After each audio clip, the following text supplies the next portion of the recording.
Hello and welcome to the piano room. We recently acquired this piano. It actually was the piano that was at our church and they're doing some remodeling, so it wasn't working with what they had going on anymore, and so we were here to give it a loving home. Once we got this piano, we decided to do a little bit of a switcheroo and moved the dining table, which was in this room, to the other room and put the piano in here, so it just has a really good, like, when you walk in, it's the first thing you see. But in doing that, we wanted to add a few extra things. So after we moved the piano in, we're like, oh, we have this chair rail, let's paint the top half of the room gray.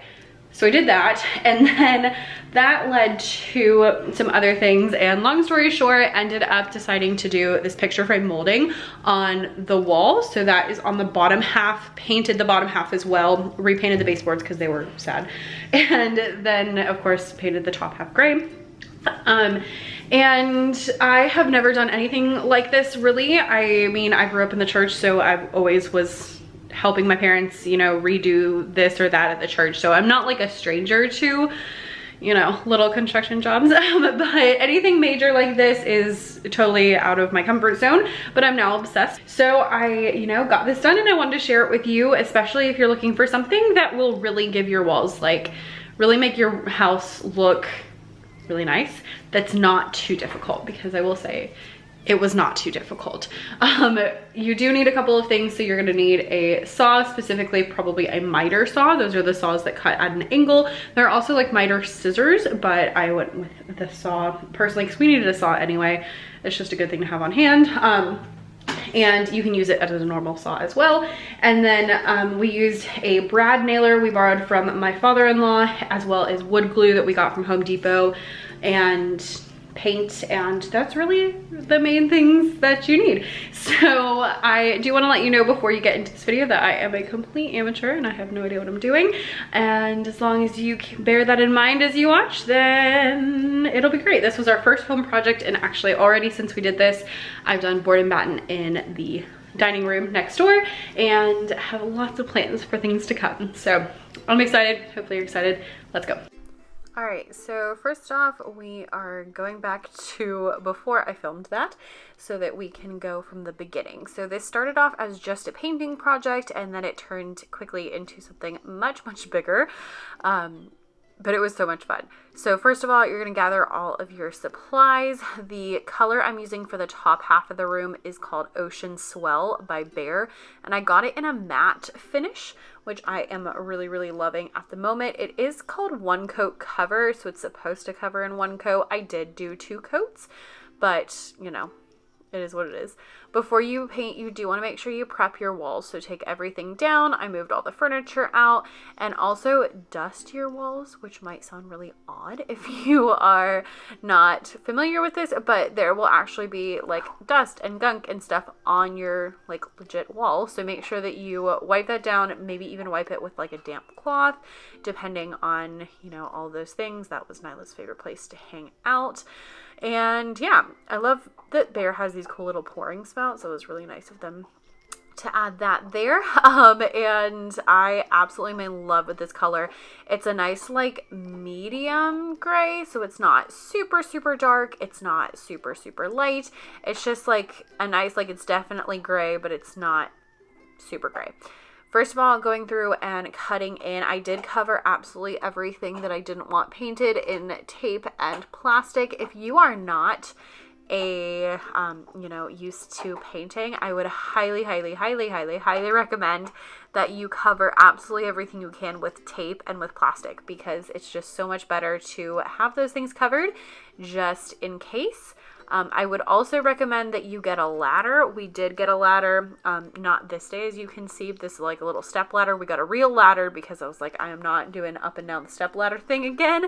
And it made all of the difference in the whole wide world. So I'm just cutting in with this little brush and then going over it with the roller. I would say don't let the cutting in dry all the way, but do like one section or one wall and then paint it with the roller. Make sure, like, don't do the whole room cutting in and then the whole room with the roller, because then they will dry at different times and that can get a little bit weird and gunky.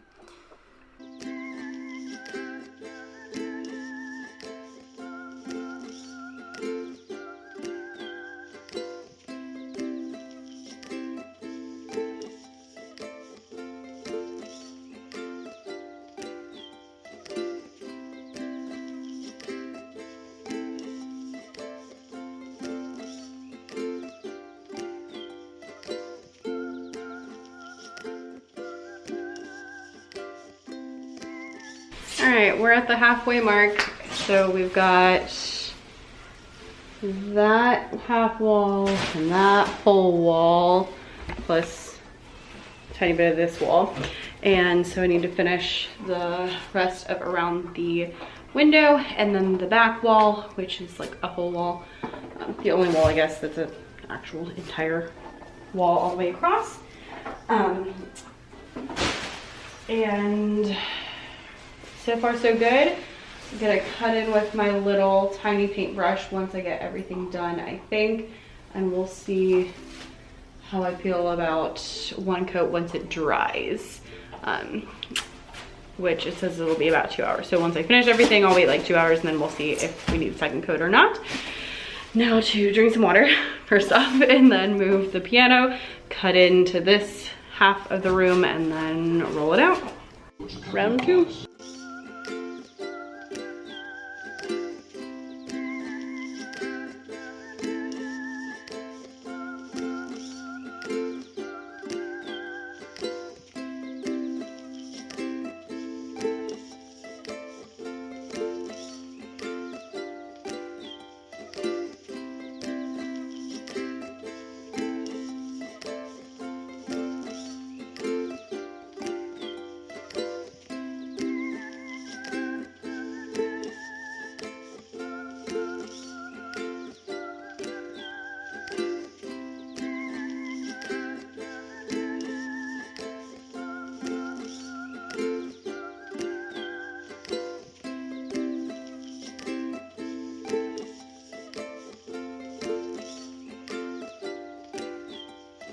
Okay, the time has come. So to figure out how I was going to do these boxes, I drew it out on Procreate. This is an iPad app. It is like, I think it was $10, a one-time fee, but I already had it. And I like this because you can create layers. And so I drew the like room and then this side view in one layer, and then I went to the second layer to do all like the calculations and stuff, and that way I could erase the calculations without erasing like the wall. So what I did is I just figured out like how long each wall was, and then kind of played around with numbers and how many boxes I had until I had kind of the right thing. I actually decided it because I wanted them to be 2 feet across. So I did 2 feet times 4, so 24 inches times 4, subtracted that from 132, which is the total length of this wall, and then I took that and divided it by 1, 2, 3, 4, 5. So the space in between the boxes and space on the side, and then that left me with, I adjusted a little bit, so I have 7.5 inches on each end and then 7 inches in between each box so that it'll make it really even. Now our walls are a little bit weird in that like this is a half wall, and then this wall underneath the window needed something, so I had to change them a little bit to accommodate for those things, but that was kind of the original thought. And then I put them in painter's tape, and I would highly recommend this, because if you can see here I have 2, because I was going to have them actually smaller and I didn't look great, so I added an inch to both sides. And decided that it looked better that way. So highly recommend that. So you can look at it. If you live with someone else, you can get their approval before you start cutting anything. Yeah. Also, little tip. One, I watched a bunch of tutorials about how to do this, and they said make sure you leave enough space for a mini roller if you have a mini roller to get in between. So they had done like 3 inches and their mini roller was 4 inches, so they couldn't use the roller at all, had to use the brush for the whole thing. So because of that, I was like, it has to be at least 5 inches in between and on top and bottom. And that also adjusted things. And you can see I already went and taped off like the top and the bottom so that we'll be ready for paint once this is done.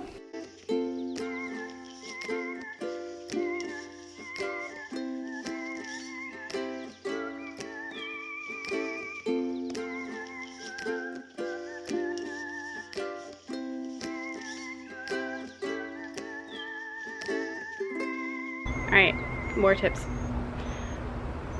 Definitely wear safety goggles. Also, start with the biggest pieces so that way when you are getting to the smaller pieces, you can use like the scraps from the bigger pieces for the smaller pieces. Okay? Okay. And if you have a fan, don't forget to turn it on. I keep forgetting we have a fan out here. Made all the difference. It's like 90 degrees. All right, we've moved on to the final show, finally. Whew, yo, I feel like this is never gonna get done. It's gonna get done. So I got the first two up. I tried, first of all, again, start with ones that are least visible and then work your ways to the most visible so that you know, get out all your mistakes on the ones that are harder to see. Couple things. I initially wanted to make the boxes and then put them up on the wall, but I had heard that you should put them on the wall to make them. So I tried them both ways. Putting them on the wall to make them was so much better. Two, we're adding wood like constructive adhesive to the backs, in addition to using the brad nailer, which is like the little teeny tiny nails, so that way if there's not a stud there and it just goes through the drywall, it can stick a little bit better. Third thought, sometimes your walls are not level, so you might have to decide, do I want it to be level or do I want it to be even? Because those are not the same things.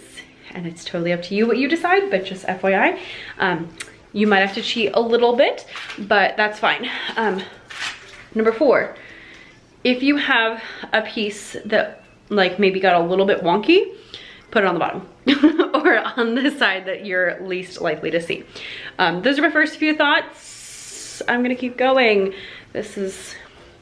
I'm going very slowly because I want to make sure that I don't mess something up, but it is not as difficult as I thought it maybe would be. So that is all very good. It is now finally time to assemble the boxes. So I am taking down the tape where I had put my proposed picture boxes. And now I'm going to take my tape measure and mark a few spots to see exactly where the top one is going to go. I find it easiest to go off the top one, and you can see I'm going off of the railing there because frankly that may not be level, but it might be more important. I had that problem with the chair rail because it was already there, and in some places it was not super level. So I am grabbing one of the pieces of wood. I sanded down the side. I think that's what I'm doing here. You can't really see, to make sure there were no like splinters on the ends or anything like that. And then after I sand that down, I'm going to take the top piece and I will add wood glue to it. I used construction adhesive, the Gorilla Glue brand, for this first project. For my second project, I switched to Gorilla Glue wood glue, and I liked that a lot better. It was just easier to use than the construction adhesive that came in like the little, that used like the little caulk gun situation thing. And so I just thought that was a lot easier. So here I'm putting the adhesive on, and that just makes sure it's going to stick to the wall really well. And then we're going to stick the top on there. I make sure that I mark everything off really, really well to make sure I know where it's going. Once you put, oh, I didn't start with the top, started with the side, sorry. Once you put it up there, you will have a little bit of time where you can adjust it. So if it's not all the way straight, every time I put one up was like holding a level to it and adjusting it to make sure that it looked as good as possible. And then I'm using the brad nailer with 2-inch brad nails to nail it into the wall. And honestly, if those don't hit a stud, what they really do is they kind of like tack it up to the wall until the glue dries. So that's why it's important to do both of them, because you might just be going straight into drywall. So here I'm doing the top piece and making sure that that is nice and level, making sure it's nice and even and the correct distance away from the top and the bottom and all of that good stuff. This little level was super helpful for this project because a lot of the pieces were smaller. I'm trying to go, I'm doing this first one really slowly so you can like see exactly what to do, and then the rest will go much faster. I love that the Ryobi brad nailer has a light on it that made it really easy to use because you can just like see everything, which was super, super nice. And it's really easy to use if you've never used one before, by the way. Now I'm getting the next side on and making sure that's nice and even. It did really irk me that this plug was not even underneath the windows, but I did not put it there. So, you know, sometimes you just got to deal with it. But it made my boxes look a little bit funky. I will say, as you're working, to try your best to stay away from any light switches and any power outlets, because it is so much easier to just avoid them than it is to try to like cut the wood to go inside of them. Now, when you do your last piece, I actually, on the sides, I only did one nail on each of the side pieces. And that way, when I put my last piece in, I can double check that everything is straight, everything is even and level and all that good stuff, and everything fits. Because you might find that one of your side pieces isn't quite straight all the way, or maybe your bottom piece is just a teensy bit bigger or smaller than you want it to be. And so I found this was really helpful in just making my boxes the best. So the side ones just have one nail at the top, so I can still move them a little bit. The top has a couple of nails, and then once I have everything in place, then I go and secure it with more nails all the way around. And that's pretty much the whole system.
Once you're finished with putting everything up, you're going to fill all of the little holes with some spackling or wood filler, and then any of the edge pieces, if there's a spot where the edges didn't line up all the way, whether that's because you were trying to cheat and make it look like your house is more level than it is, or if it's because, you know, maybe your cut was not a perfect 45 degree, just fill that with wood filler and then go through and make sure you sand everything and sand down the wood as well if you are using wood and not the like little plastic pieces.